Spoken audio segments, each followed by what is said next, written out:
Hello students, welcome back to your video classes. Hopefully all of you must be doing good and taking care of yourself. Okay students, so in the last class we discussed about the pH, how to find out the pH, what is the meaning of pH and what are the different pH levels, okay, from starting from 0 to 14. 0 to 7 is for acidic, less is the pH, more acidic is the substance, 7 is for neutral, okay. 0 to 7 means 7 is not included, okay, because 7 is for neutral substances. After that, greater than 7 pH, if the pH is greater than 7 and less than equal to 14, then that substance is a base, okay. More is the pH of a given substance, okay, more basic is the substance, okay. तो ये था बच्चों pH, जिसके बारे में हम लोग last class में डिस्कशन किए थे. हम लोग इस चैप्टर के स्टार्टिंग में ही डिस्कशन किए थे इंडिकेटर्स के बारे में, है ना. जितने भी इंडिकेटर्स के बारे में हम लोग डिस्कशन किए थे बच्चों, वो लोग जनरली हमें बताते थे कि वो सब्सटेंस, जो गिवन सब्सटेंस है वो एसिडिक है या बेस है, वो बस इतना ही बता सकते थे, बाय चेंजिंग देयर कलर और by changing their smell, okay. But वो ये चीज नहीं बता सकते थे कि what is the strength of that solution. Suppose कर लो हमारे पास एक सोल्यूशन ए है, ठीक है. सपोज कर लो हमारे पास एक सोल्यूशन है, सोल्यूशन ए, ठीक है. इस सोल्यूशन को सपोज कर लो हम लोग न्यूट्रल लिटमस यानी कि लिटमस टेस्ट करेंगे, ओके. न्यूट्रल लिटमस का कलर पर्पल होता है, उसमें डालें, ठीक है. लिटमस सोल्यूशन था हमारे पास पर्पल कलर का, उसमें हम लोग डाल दिए अपने गिवन सोल्यूशन को और हम लोग देखें कि कलर जो है वो क्या हो गया, रेड, ठीक है. तो सोल्यूशन पर्पल से या फिर ब्लू लिटमस आप लिए थे और वो रेड हो गया, ठीक है. न्यूट्रल भी ले सकते हो, ब्लू भी ले सकते हो. न्यूट्रल लोगे तो कलर पर्पल होगा और ब्लू कलर का भी लिटमस अवेलेबल होता है, उससे भी ले सकते हो. सपोज सोल्यूशन ए आप डाले इसमें और कलर चेंज होकर रेड हो गया, तो हम तुमसे पूछेंगे सोल्यूशन ए कैसा है, तुम बोलोगे सर वो ब्लू को रेड कर दे रहा है, दैट मींस ये एसिडिक है. कैसा है, एसिडिक. अब हम तुमसे पूछेंगे बताओ ये स्ट्रॉन्ग एसिड है या वीक एसिड है, स्ट्रॉन्ग एसिड है या वीक एसिड है, तब बोलोगे सर ये तो नहीं पता चल पाएगा, है ना. बिकॉज लिटमस एक इंडिकेटर है, वो सिर्फ इतना ही बता सकता है कि सोल्यूशन एसिडिक है या बेसिक है. एसिडिक बता देगा, लेकिन अब स्ट्रॉन्ग एसिड है या वीक एसिड है ये चीज वो नहीं बता पाएगा, ठीक है. चाहे कोई सा भी लिटमस, एक एग्जांपल हम लोग लिए हैं, मिथाइल ऑरेंज आप ले लो, फेनोल्फथालीन ले लो, है ना, या फिर कोई ऑल्फैक्टरी इंडिकेटर ले लो, ओके. कोई भी ये चीज नहीं बता सकते हैं, क्या नहीं बता सकते हैं, स्ट्रेंथ. क्या नहीं बता सकते हैं, strength of N acid. Strength नहीं बता सकते, है ना. स्ट्रेंथ मतलब उसका जो स्ट्रेंथ मतलब क्या होता है ना, वो स्ट्रांग है या वीक है. अगर स्ट्रांग है तो कितना स्ट्रांग है, ये सब चीज का इंफॉर्मेशन हमें इंडिकेटर्स नहीं दे सकते, ठीक है. उसके बाद फिर हम लोग पढ़े बच्चों पीएच के बारे में. पीएच हम लोग बोले कि 0 से लेकर के 14 तक के बीच में रहता है, बीच में 7 आता है. 0 से 7 होता है एसिडिक, है ना. 7 से 14 होता है बेसिक और 7 होता है न्यूट्रल. 7 होता है न्यूट्रल, ओके. एसिडिक कैरेक्टर 7 से इधर आओगे तो बढ़ेगा, बेसिक कैरेक्टर 7 से 14 की तरफ जाओगे तो बढ़ेगा, है ना. ये सब हम लोग डिस्कशन की. अब जरूरत था एक ऐसा इंडिकेटर बनाने का जो डायरेक्ट पीएच बता सके, है ना. अब हमेशा हम लोग पीएच फाइंड आउट करेंगे. पीएच फाइंड आउट करने के लिए आपको पता है कि H+ आयन का कंसंट्रेशन, H+ आयन का कंसंट्रेशन पता होना जरूरी है ना. अब हमेशा तो हमें H+ आयन का कंसंट्रेशन, जो आपको सपोज कोई एक इंसान वो एक सोल्यूशन ला करके आपको देता है और वो थोड़ी बताएगा कि हाँ इसमें 10⁻⁻⁶ H+ आयंस हैं, ठीक है, इतने नंबर ऑफ H+ आयंस हैं, ऐसा वो नहीं बता सकता, ठीक है. तो हम लोग एक इंडिकेटर बनाएंगे जिसे यूनिवर्सल इंडिकेटर कहा जाता है और वो डायरेक्टली पीएच बताता है. वो डायरेक्टली क्या बताता है, पीएच. और वो कैसे इंडिकेट करेगा, ठीक है, बाय डिफरेंट कलर्स, है ना, बाय डिफरेंट कलर्स, ओके. अगर सपोज कर लो यूनिवर्सल इंडिकेटर इस तरीके से बनाया गया है बच्चों कि अगर universal indicator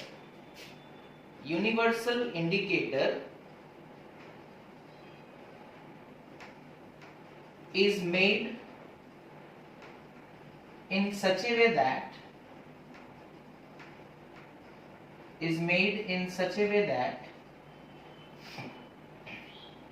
it produces different colors for different pH,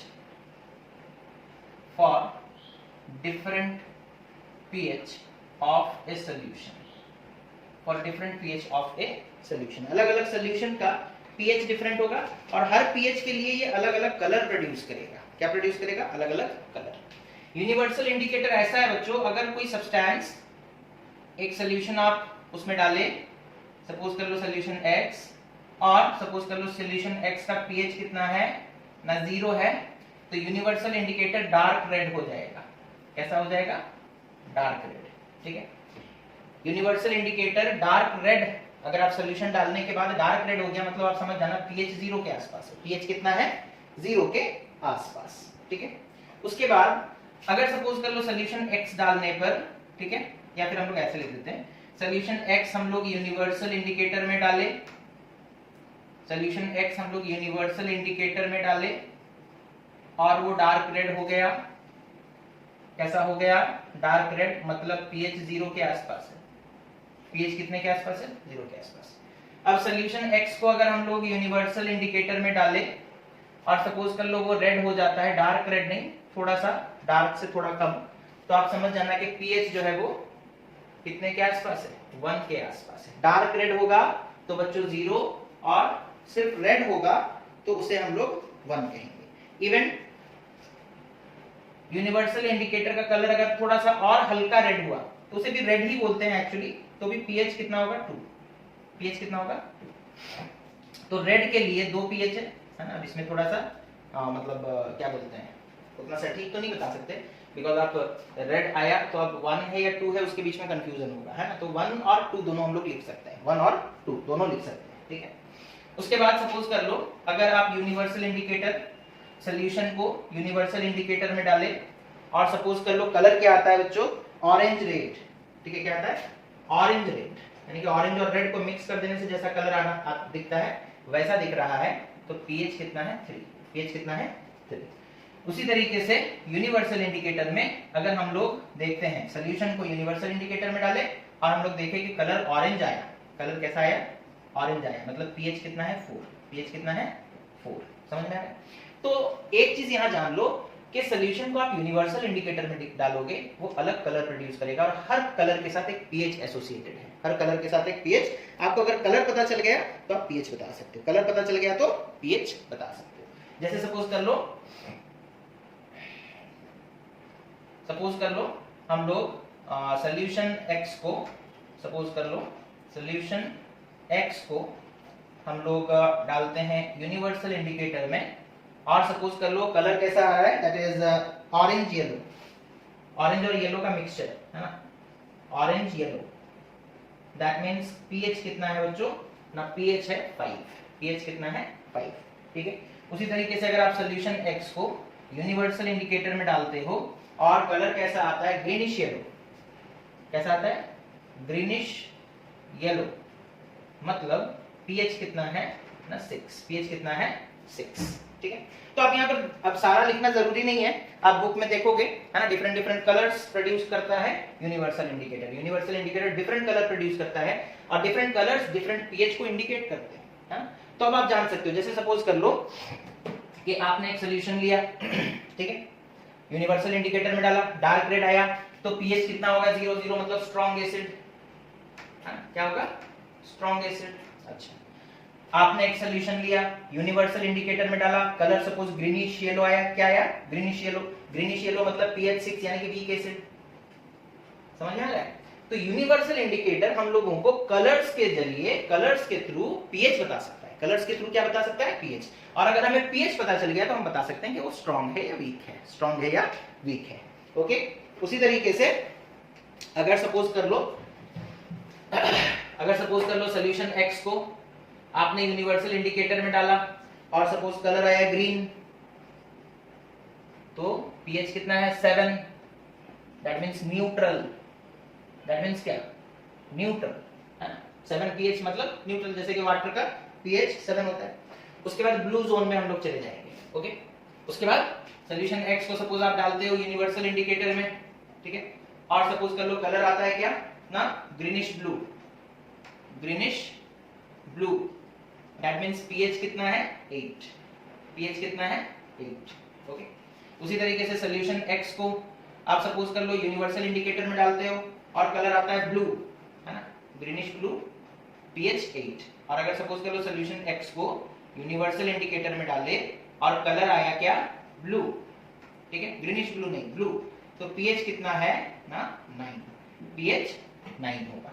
okay, उसी तरीके से pH 10 के लिए है ना, pH जब 10 होगा तो कलर आएगा नेवी ब्लू, ठीक है, नेवी ब्लू। उसी तरीके से अगर pH 11 होगा तो यूनिवर्सल इंडिकेटर का कलर क्या हो जाएगा बच्चों, पर्पल, कलर क्या हो जाएगा, पर्पल। उसी तरीके से अगर pH 12 होगा तो यूनिवर्सल इंडिकेटर कौन सा कलर शो करेगा, डार्क पर्पल, ठीक है, dark purple, light purple and dark purple. उसके बाद pH 13 एंड pH 14 के लिए, pH 13 एंड pH 14 के लिए यूनिवर्सल इंडिकेटर कैसा कलर शो करेगा, वायलेट, है ना, वायलेट कलर शो करेगा। तो pH 13 और pH 14 यानी कि यूनिवर्सल सॉल्यूशन को आप यूनिवर्सल इंडिकेटर में डालें और कलर वायलेट हो गया, मतलब pH 13 या 14 है ना, that means it is a strong base, it is a strong base, है ना। ये किस चीज को दर्शाता है, दिख रहा है तो इतना नीचे तक, हाँ नहीं दिख रहा, थोड़ा कैमरा एडजस्ट करना पड़ेगा। ओके,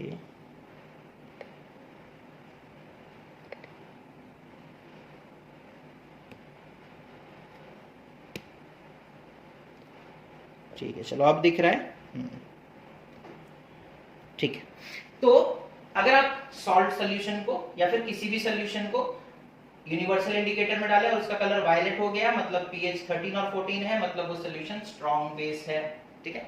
तो इस तरीके से यूनिवर्सल इंडिकेटर हमारे pH मेजरमेंट को बहुत आसान कर देता है, बहुत ही आसानी के साथ हम लोग pH मेजर कर सकते हैं, ठीक है।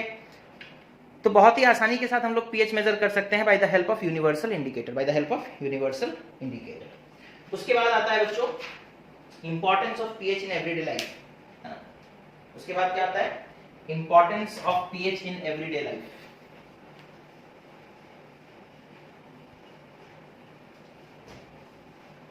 तो pH बहुत ही इंपॉर्टेंट है हमारे लाइफ में, ओके।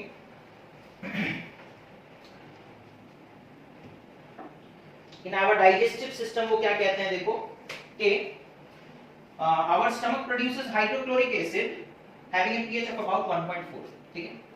तो importance of pH in our everyday life और डेली लाइफ जिसे हम लोग बोलते हैं। तो क्या इंपॉर्टेंस है pH का, हमारा जो डाइजेस्टिव सिस्टम है बच्चों, हमारा जो डाइजेस्टिव सिस्टम है ना, उसमें हाइड्रोक्लोरिक एसिड प्रोड्यूस होता है जिसका pH अराउंड 1.4 होता है, जिसका pH कितना होता है, pH 1.4 एक बहुत स्ट्रॉन्ग एसिड है, ओके, लेकिन बहुत ही ज्यादा कम मात्रा में ये प्रोड्यूस होता है ना। स्ट्रॉन्ग एसिड है, चलो ठीक है, लेकिन बहुत कम मात्रा में है, तो ये हमारे स्टमक को नुकसान नहीं पहुंचाता बल्कि डाइजेशन में हेल्प करता है। ऐसा नहीं तो आप सोचोगे कि थोड़ा हाइड्रोक्लोरिक एसिड पी लेते हैं, कुछ नहीं होगा, हमारे स्टमक में तो पहले से ही है। लेकिन ध्यान रखोगे अगर थोड़ा हाइड्रोक्लोरिक एसिड वेरी डाइल्यूट है, वेरी वेरी वेरी डाइल्यूट है, तो फिर उतना कुछ फर्क नहीं पड़ेगा बच्चों। बट अगर तुम कंसंट्रेटेड थोड़ा सा भी हुआ हाइड्रोक्लोरिक एसिड पी लिए, तो पीते पीते ही पता चला तुम्हारा ईसोफेगस जो है वो उसमें होल हो गया और इधर से एसिड पी रहे हो, गले से निकल जा रहा है ना, ओके। तो डाइजेस्टिव सिस्टम में हमारा HCl होता है बच्चों जिसका pH 1.4 है।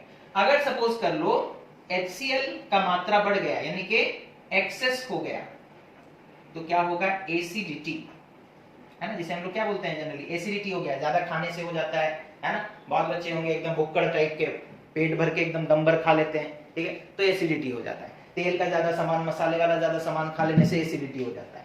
तो एक्सेस एसिडिटी, एक्सेस अगर हो गया, कौन, HCl अगर एक्सेस हो गया तो एसिडिटी हो जाएगा, क्या हो जाएगा, एसिडिटी हो जाएगा, ठीक है। उसके बाद अगर एसिडिटी हो गया दैट मींस pH का लेवल, एसिड बढ़ गया तो pH का लेवल चेंज हो जाएगा, है ना, pH का level, pH level will change, okay, pH level will change, okay.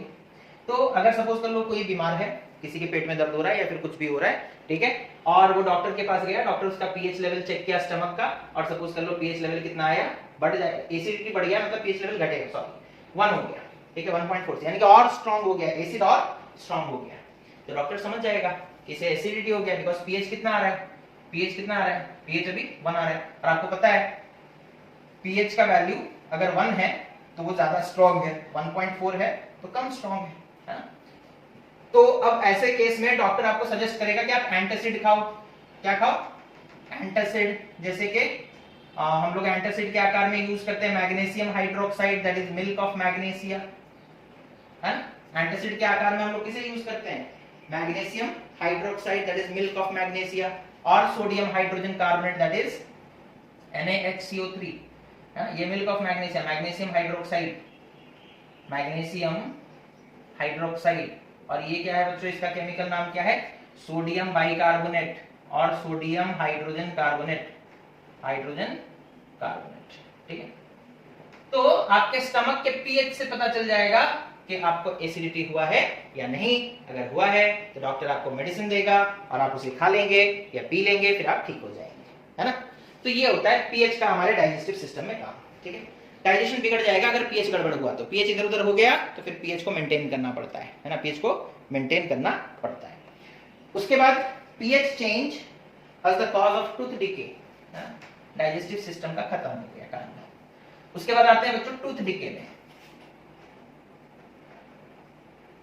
बहुत बच्चे जो हैं वो क्या करते हैं, चॉकलेट बहुत खाते हैं, और जो चॉकलेट बहुत खाते हैं, जो मीठा सुगरी सब्सटेंसेस खाने से जो ग्लूकोज है उसके अंदर, जो फ्रुक्टोज है ना, जो शुगर है, वो माउथ में जब जाता है बच्चों तो वो ब्रेक करता है, ठीक है, और एसिड प्रोड्यूस करता है। क्या प्रोड्यूस करता है?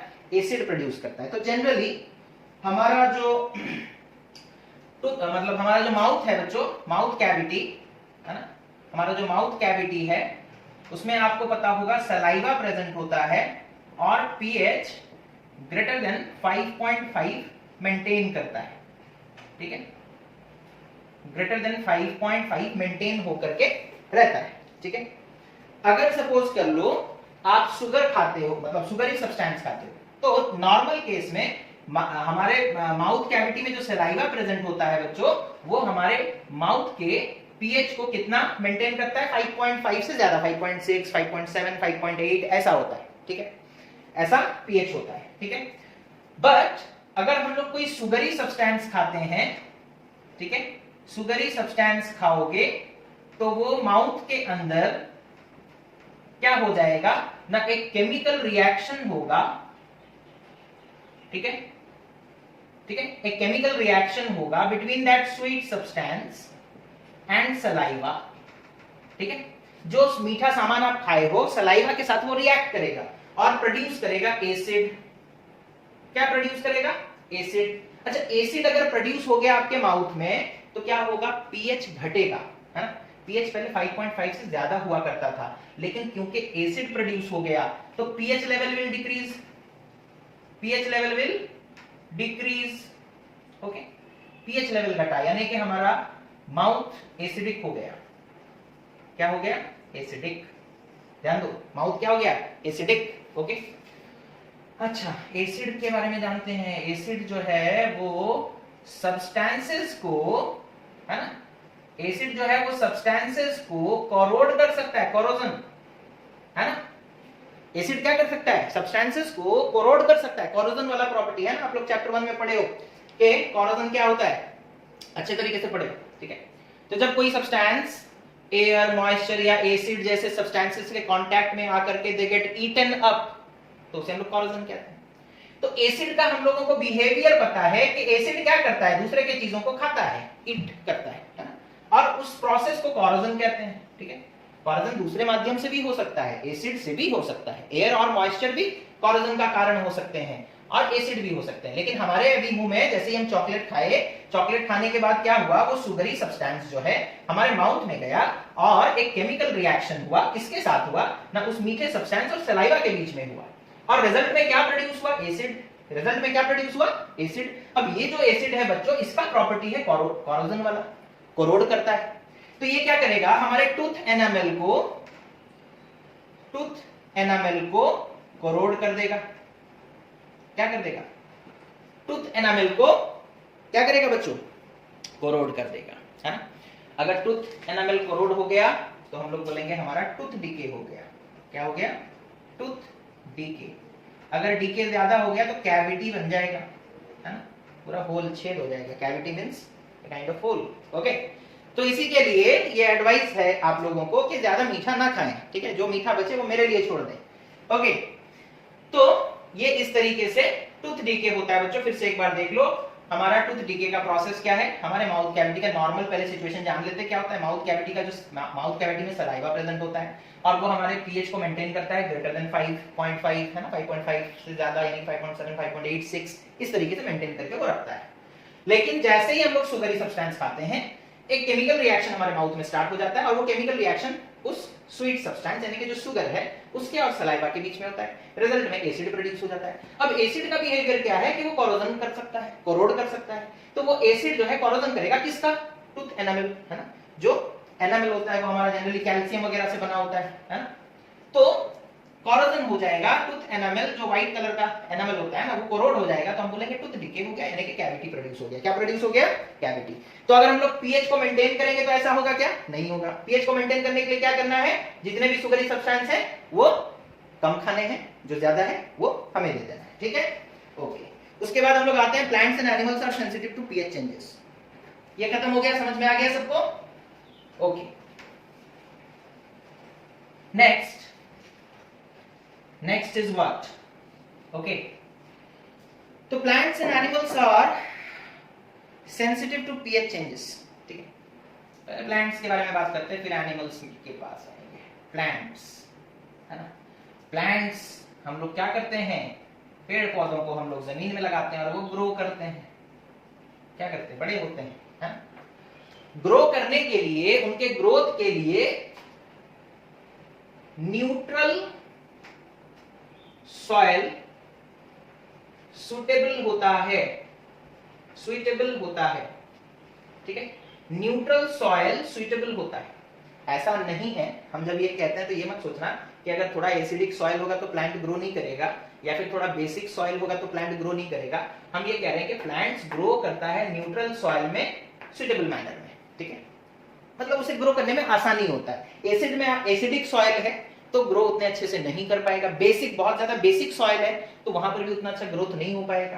तो हम लोगों को सॉइल का जो पीएच है न्यूट्रल यानी कि पीएच 7 के अराउंड रखना पड़ेगा, नियर अबाउट 7, इक्वल टू 7 ना हो फिर भी पीएच 7 के आसपास होना चाहिए, ठीक है। दैट मींस अगर सपोज कर लो आपको एग्रीकल्चरल एक्टिविटी करना है, ठीक है, एग्रीकल्चरल एक्टिविटी आपको सपोज करना है, ओके, आपको एक पर्टिकुलर टाइप का क्रॉप अपने फील्ड में लगाना है ना, एकदम चासी की तरह, फार्मर की तरह, है ना, सोचो अब। तो आपको एग्रीकल्चरल एक्टिविटी करना है यानी कि क्रॉप आप उगाना चाहते हो अपने फील्ड में, ठीक है, आपके पास खेत भी है ना, है तो बहुत अच्छी बात है, नहीं तो इमेजिन कर सकते हो थोड़ी देर के लिए। तो आपको क्रॉप अपने फील्ड में उगाना है बच्चों, ओके। आप क्या करोगे, आप गए वहां से थोड़ा सा सॉइल का सैंपल लिए और उसे टेस्ट करने के लिए भेज दिए। क्या टेस्ट करने भेजे हो, पीएच कितना है ना। क्या टेस्ट करने के लिए भेजेंगे हम लोग, पता लगाएंगे कि पीएच कितना है, ठीक है। बिकॉज अगर ये काम हम लोग स्टार्टिंग में कर लेते हैं, सपोज कर लो हमें पता चल गया कि पीएच कितना है ना, पीएच सपोज कर लो 4.5 है कितना, या फिर पीएच 5 है, पीएच 5 है मतलब एसिडिक सॉइल है। कैसा सॉइल है, एसिडिक सॉइल। एसिडिक सॉइल में ग्रोथ अच्छा होगा क्या, नहीं, ग्रोथ होगा लेकिन अच्छा नहीं होगा। तो हम लोग क्या करेंगे, पीएच 5 है, एसिडिक है, एसिडिक सॉइल को न्यूट्रल करने के लिए, है ना, एसिड का ऑपोजिट कौन होता है, बेस, तो हम लोग बेस ऐड कर देंगे, बेसिक सब्सटेंस ऐड कर देंगे। क्या ऐड कर देंगे, बेसिक सब्सटेंस ऐड करेंगे, ठीक है, बेसिक सब्सटेंस ऐड करेंगे। एसिडिक सॉइल को न्यूट्रल करने के लिए बेसिक सब्सटेंस ऐड करेंगे, है ना। जैसे एसिडिटी को खत्म करने के लिए बेस हम लोग पीते हैं, जेलोसिल पीते हैं, उसमें magnesium hydroxide, sodium hydrogen carbonate जैसे बेसिस प्रेजेंट होते हैं। उसी तरीके से अगर सॉइल को एसिडिटी हो गया यानी कि सॉइल एसिडिक है ना, अब ये मत सोचो कि वो डकार भी मारेगा, नहीं, सॉइल अगर एसिडिक है बच्चों, उसे न्यूट्रल करने के लिए हमें बेसिक सब्सटेंस ऐड करना पड़ेगा। उसी तरीके से अगर सपोज कर लो आप सॉइल का टेस्टिंग किए और पता चला पीएच कितना है, पीएच 10 है, यानी कि सॉइल बेसिक है, ओके, और वो भी वीक बेसिक नहीं है, लगभग स्ट्रॉन्ग के आसपास है। तो बेसिक सॉइल को न्यूट्रल करने के लिए एसिड हम लोग ऐड करेंगे, एसिडिक सब्सटेंस।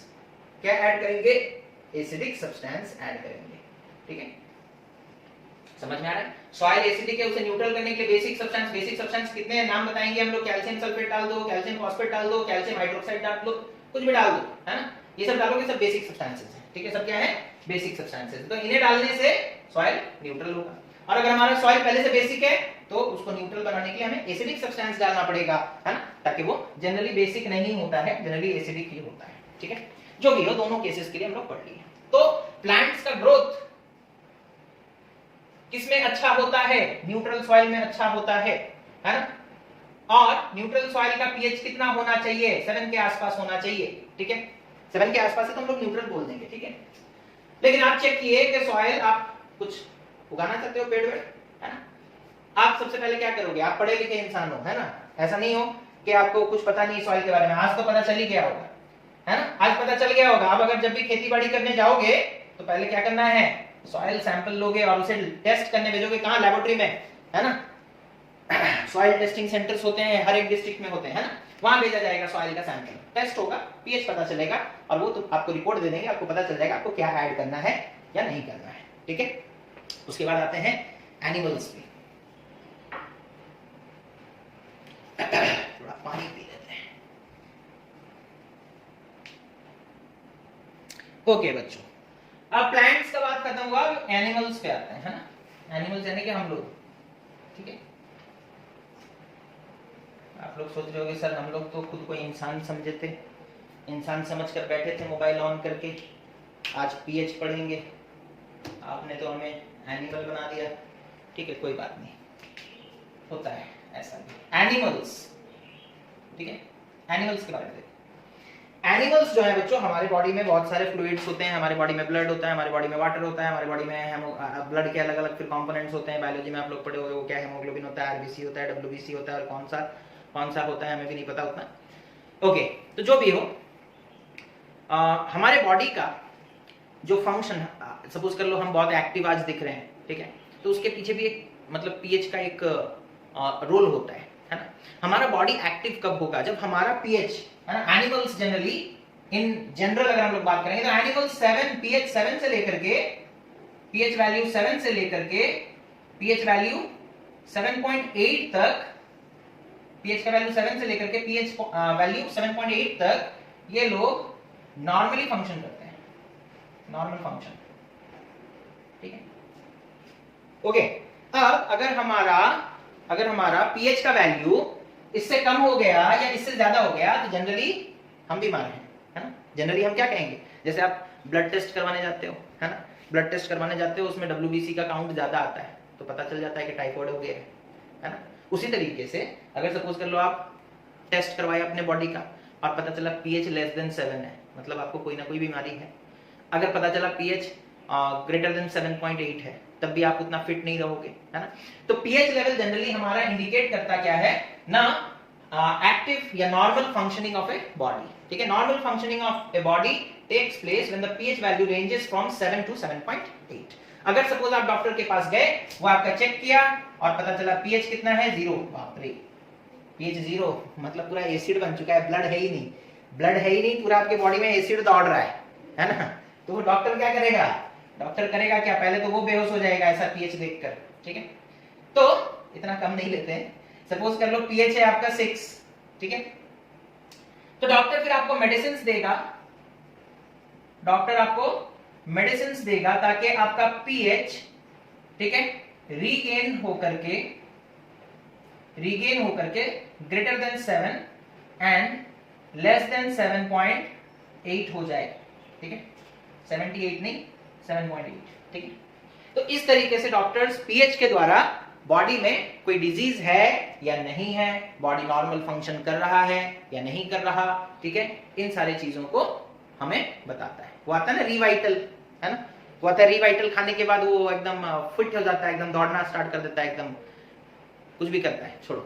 तो वो फिटनेस कहां से आ रहा है, बिकॉज जो मेडिसिन आप खा रहे हो, भले ही वो आयुर्वेदिक हो, लेकिन वो आपके पीएच को मेंटेन करता है, वो आपके पीएच को मेंटेन, और पीएच का रेंज अगर 7 से लेकर 7.8 तक रहा तो फिर बॉडी एक्टिव रहेगा और आप अच्छे से फंक्शन कर पाओगे, है ना, बॉडी एक्टिव रहेगा और आप अच्छे से फंक्शन कर पाओगे। ओके, अब एनिमल्स में सिर्फ इंसान तो नहीं है ना, और भी एनिमल्स हैं, तो ये तो हमारा बात हो गया 7 से 7.8 के अंदर में, ये बेसिकली ह्यूमंस के लिए है ना, ह्यूमंस। ओके, एनिमल्स के अंदर में एक कैटेगरी होता है ह्यूमंस, उसके लिए ये सारा था। और उसी तरीके से एनिमल्स में जैसे सपोज कर लो फिशेस वगैरह भी आते हैं, है ना, ठीक है। और फिशेस रहते कहाँ हैं, नदी वगैरह में रहते हैं, समुद्र नदी, है ना। अब सपोज कर लो ऊपर से बारिश हुआ, ठीक है, ऊपर से बारिश हो रहा है, और जिस जगह में बारिश हो रहा है बच्चों, वहां पर सराउंडिंग में सल्फर डाइऑक्साइड गैस बहुत था, या फिर सल्फर ट्राइऑक्साइड गैस बहुत ज्यादा मात्रा में प्रेजेंट था, या नाइट्रोजन डाइऑक्साइड गैस बहुत ज्यादा मात्रा में प्रेजेंट था। मान लो इंडस्ट्रियल एरिया है ना, इंडस्ट्री बहुत है चारों तरफ, तो ये sulphur dioxide, sulphur trioxide, nitrogen dioxide, ये सब गैसेस वहां पर होते हैं, ठीक है। अब क्या होगा, वाटर सल्फर डाइऑक्साइड के साथ मिलेगा तो H2SO3 बन जाएगा बच्चों, दैट इज सल्फ्यूरस एसिड। और वाटर जब SO3 के साथ मिलेगा तो वो सल्फ्यूरिक एसिड बन जाएगा। नाइट्रोजन डाइऑक्साइड के साथ मिलेगा तो दो तरह के एसिड प्रोड्यूस होंगे, जिसे हम लोग कहते हैं nitrous acid HNO2 and nitric acid HNO3, ठीक है। अब ये एसिड्स जो है पानी के साथ जमीन में आकर गिरेंगे, यानी कि इस पानी में जो रिवर है ना, इसमें आकर गिरेंगे। एसिड ऐड हो रहा है कंटिन्यूअसली ड्यू टू, इसे कहते हैं क्या है, एसिड रेन। क्या कहते हैं, एसिड रेन। ओके, क्या कहते हैं बच्चों, एसिड रेन। जब एसिड रेन कैसे प्रोड्यूस होता है समझ में आ रहा है, तो अगर हमारे एटमॉस्फेयर में sulphur dioxide, sulphur trioxide, nitrogen dioxide जैसे गैसेस प्रेजेंट है, तो जब बारिश होता है तो वो गैसेस वाटर के साथ रिएक्ट कर जाते हैं, यानी कि बारिश के पानी के साथ रिएक्ट करते हैं, और sulphurous acid, sulphuric acid and nitrous acid and nitric acid जैसे सब्सटेंसेस वो लोग प्रोड्यूस करते हैं, ठीक है। और अगर इसका पीएच कितना है, इसका पीएच अगर 5.6 के आसपास है तो इसे हम लोग एसिड रेन कहते हैं। क्या कहते हैं, पीएच, अगर रेन वाटर का पीएच 5.6 के आसपास है तो उसे एसिड रेन कहा जाएगा। और एसिड कैसे बन रहा है वो आपको बता दिया गया।